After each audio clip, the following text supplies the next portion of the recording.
અને આ ભાગવત કથા એવી કથા છે જે કાળમાંથી મુક્ત કરાવી શકે છે. એ તસ્માત પરમ કિંચિત મન શુદ્ધૈ ન વિદ્યતે. કહું મનને શુદ્ધ કરવાનું આનાથી ઉત્તમ બીજો કોઈ ઉપાય નથી. કારણ આજે સુધરવાની વાત કરતો માણસ એનું મન બગડેલું છે. તો ભૂખ્યાને અન્ન આપનારા છે, બીમારને દવા આપનારા છે, ઉઘાડાને કપડા આપનારા છે, પણ સુખીને જોઈને સુખી થનારા કેટલા દુનિયામાં. માણસ કોઈનું સુખ જોઈ શકતો. શું આપણામાં એટલી હિંમત કરી કે ઠાકોરજી આગળ આમ બે હાથ જોડી ઉભા રહી અને એટલું માંગી શકીએ કે પ્રભુ તે મને ઘણું બધું આપ્યું, હવે જેને નથી એને આપ? આવું બોલવાની હિંમત કરી? આપણે તો એટલું કહીએ નથી શકતા. આપણે તો આપણા ખિસ્સામાંથી આપવાનું નથી, પ્રભુ પાસેથી અપાવવાનું છે, જેમાંથી આપણું કઈ જવાનું નથી. કોઈ એટલું નથી બોલી શકતું. માણસનું મન બગડ્યું છે. સત્કર્મો ઘણા થાય છે, પણ મનમાં એવો ઉત્સાહ અને આનંદ ખરો? એવી સમજ ખરી? અત્યારે લોકોને ઘરડા ઘર બાંધવાની ચિંતા કરી કે બાંધું, પણ એ ચિંતા નથી કે ઘરડા ઘરોની જરૂર ન પડે એવો સમાજ કરે. આજે હોસ્પિટલો બાંધવાની ચિંતા કરી, હોવી જ જોઈએ, બંધાવી જ જોઈએ, પણ એવું કેમ નથી વિચારતા કે ઓછામાં ઓછી હોસ્પિટલોની દવાઓની જરૂર પડે સમાજ? પોલીસ સ્ટેશનો બંધાય, કોર્ટ કચેરી બંધાય, એ ચિંતા ખરી, પણ ઝઘડા ઓછા થાય એની ચિંતા કેમ નથી કરતી? કેસો ઓછા થાય એવી ચિંતા કેમ નથી કરતી? ધર્મ એની ચિંતા કરે છે. એટલે જેટલું આ બધાની જરૂર છે એટલા જ મંદિરો, સત્સંગો, કથાઓની એટલી જ જરૂર છે. સમાજના શરીરને સ્વસ્થ રાખવા માટે જેમ હોસ્પિટલની જરૂર છે, એમ સમાજના મનને સ્વસ્થ રાખવા માટે મંદિરોની જરૂર છે. કારણ કે સ્વસ્થ વ્યક્તિ ખરાબ મનવાળા બન્યા ને તો એ સમાજનું વધારે નુકસાન કરશે. એટલા માટે તંદુરસ્ત વ્યક્તિનું મન પણ તંદુરસ્ત રહે એના માટે સત્સંગ કથાઓ થવા જોઈએ. જો આજે જેટલા માણસો દુનિયામાં છે એટલા પહેલા નહોતા. આજે જેટલી હોસ્પિટલો દુનિયામાં છે એટલી પહેલા નહોતી. આજે જેટલી કોર્ટ, આજે જેટલા પોલીસ સ્ટેશનો દુનિયામાં છે એટલા પહેલા નહોતા. આજે જેટલી હોસ્પિટલો દુનિયામાં છે એટલી પહેલા નહોતી. આજે જેટલી સ્કૂલો દુનિયામાં છે એટલી પહેલા નહોતી. આજે જેટલી બેંકો દુનિયામાં છે એટલી પહેલા નહોતી. તો આજે માણસ પહેલા કરતા વધારે સુખી છે કે દુખી છે? વિચાર કરો. આપણે જેને સુખી થવાના પેમાના માનીએ છીએ, કે જેને કારણે આ બધું એમ માનીએ છીએ કે આને કારણે સમાજ સ્વસ્થ બને, સુખી બને, એ બધી વસ્તુઓ પહેલા કરતા વધારે અત્યારે છે, છતાંય માણસ પહેલા કરતા વધારે સુખી છે. કેમ? કારણ આ બધી વ્યવસ્થાઓ છે, આનાથી વૃત્તિઓ પેદા નથી થતી. સમાજ વૃત્તિઓ દ્વારા સુખી થવાનું શીખે, વ્યવસ્થાઓ દ્વારા નહીં. જ્યાં સુધી વ્યવસ્થાઓના આધારિત આપણું સુખ છે ત્યાં સુધી અધૂરું સુખ છે. અને જ્યારે સમાજમાં વૃત્તિઓ દ્વારા સુખી થવાની ભાવના આવશે કે હું એવી વૃત્તિ, મારા મન દ્વારા હું આનંદિત થઉં, મારા સદવિચારો, સદભાવનાઓ દ્વારા સુખી થઉં, આ રીતે માણસ આનંદ લેવાની વૃત્તિ વાળો થશે તો સમાજમાં સાચું સ્વાસ્થ્ય પેદા થશે. અને એ કામ સત્સંગ, કથા, મંદિરો કરે છે કે માણસને સદવૃત્તિઓનું દાન કરવું અને માણસ પોતાના વિચારો દ્વારા આનંદમાં રહી શકે. આ ભાવના ખીલવવાની છે. કહ્યું મનને શુદ્ધ કરવાનું, આના સિવાય કોઈ ઉપાય નથી. શ્રીનાથજી બાબાની સન્મુખ આજે આપણે સૌ ઉપસ્થિત છીએ. 12 સ્કંદ શ્રીમદ ભાગવતજીના અને 12 અંગ શ્રીનાથજી બાબા. અને એવા 12 અંગ વાળા શ્રીનાથજી બાબા ઊંચો હાથ કરીને આપણને સર્વને બોલાવ્યા છે. અમુક વસ્તુ પુરુષાર્થથી નથી મળતી, એ પ્રભુના પ્રસાદથી જ મળે છે. પુરુષાર્થથી લૌકિકતા પામી શકાય, અલૌકિકતા તો કેવલ ને કેવલ એની કૃપા થકી જ પ્રાપ્ત થતી હોય છે.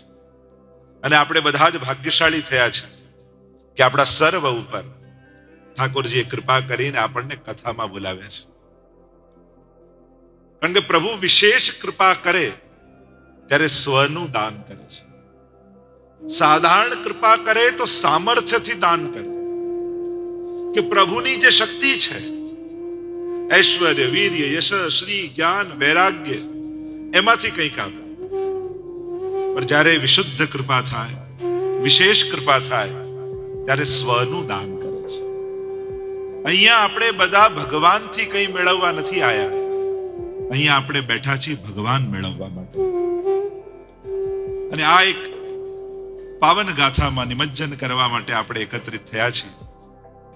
સુતજી કહેવા લાગ્યા સૌનકજીના પ્રશ્નોના ઉત્તરમાં કે કૃષ્ણને મેળવી આપે એવું સાધન કયું? શ્રેયસામ યત ભવત શ્રેય પાવનાનામ ચ પાવનમ કૃષ્ણ પ્રાપ્તિ કરમ શશ્વત સાધનમ તદ્વદાધુના. શ્રેય કરનારામાં પણ શ્રેય કરનારું, પાવન કરનારાઓમાં પણ પાવન કરનારું, ભગવાનને મેળવી આપનારું કોઈ અમને સાધન બતાવો.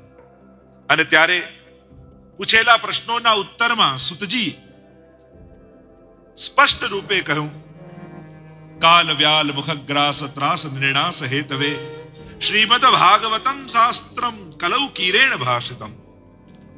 આ ભાગવત રૂપી શાસ્ત્ર, શાસન કરે એને શાસ્ત્ર કહેવાય.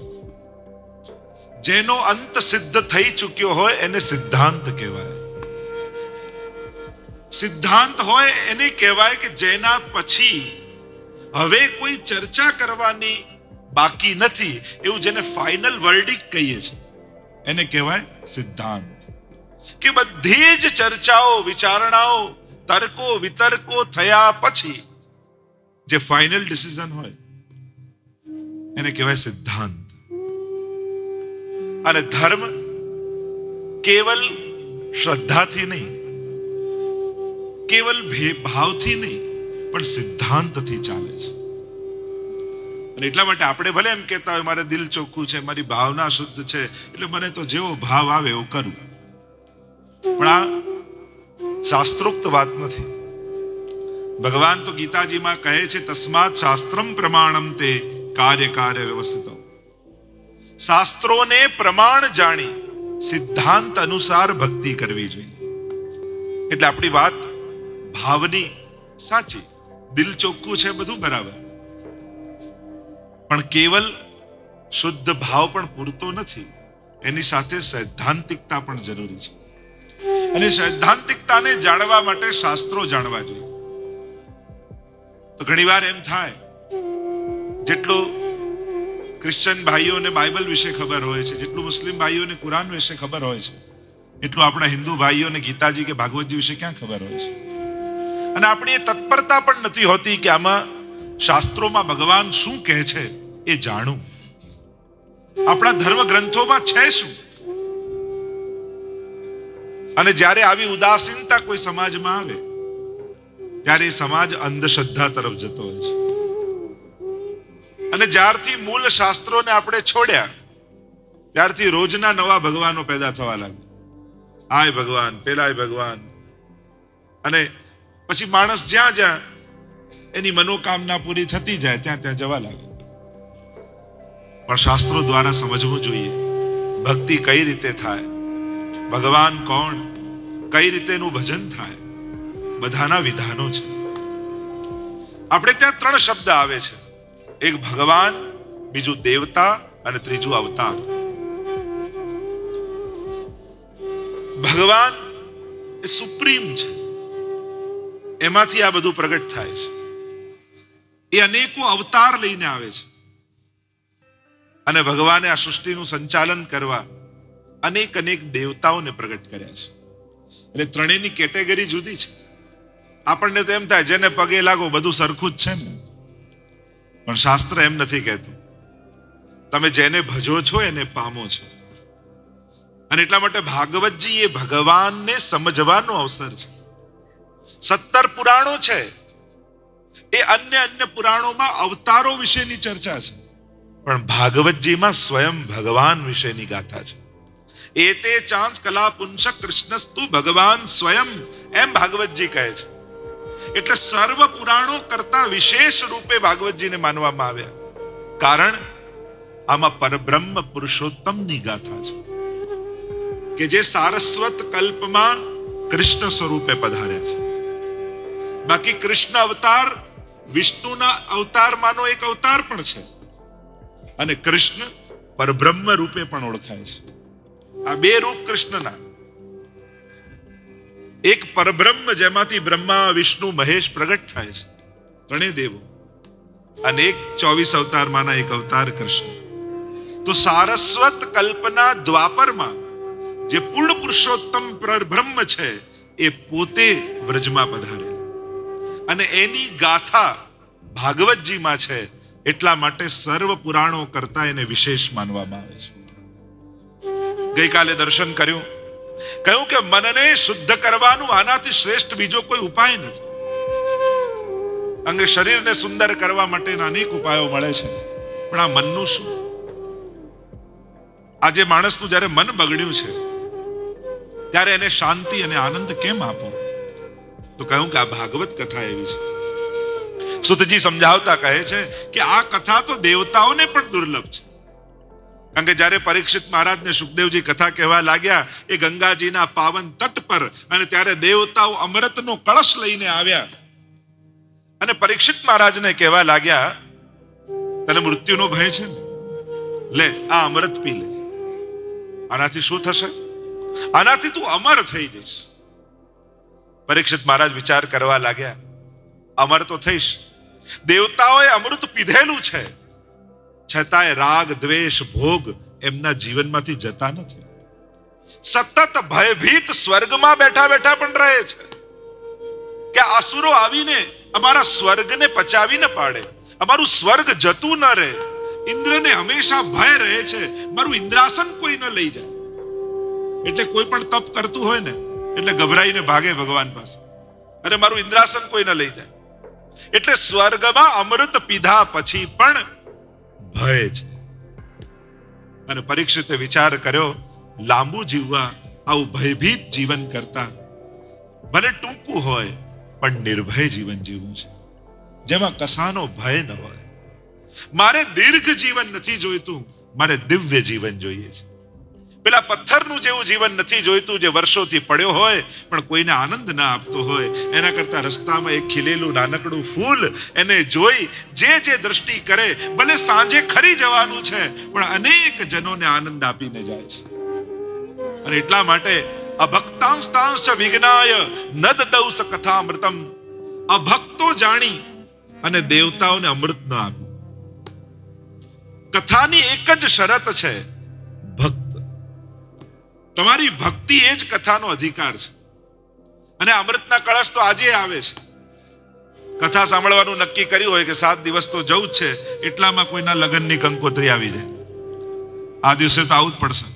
એટલામાં કોઈના બર્થડે નું ઇન્વિટેશન આવી જાય, ત્યારે માનો કે દેવતા અમૃતનો કળશ મોકલે. પરીક્ષિત કહે, મારે તો ઉદ્ધાર સાધવો છે મારી જાતનો. અવસર મળ્યો છે, અવસર બેર બેર નહીં આવે. ભક્તિના અવસરો વારે ઘડીએ નથી મળતા, અને મળે તો ચૂકવું નહીં. કારણ કે આ લૌકિકતા તો સતત ચાલતી રહેવાની છે.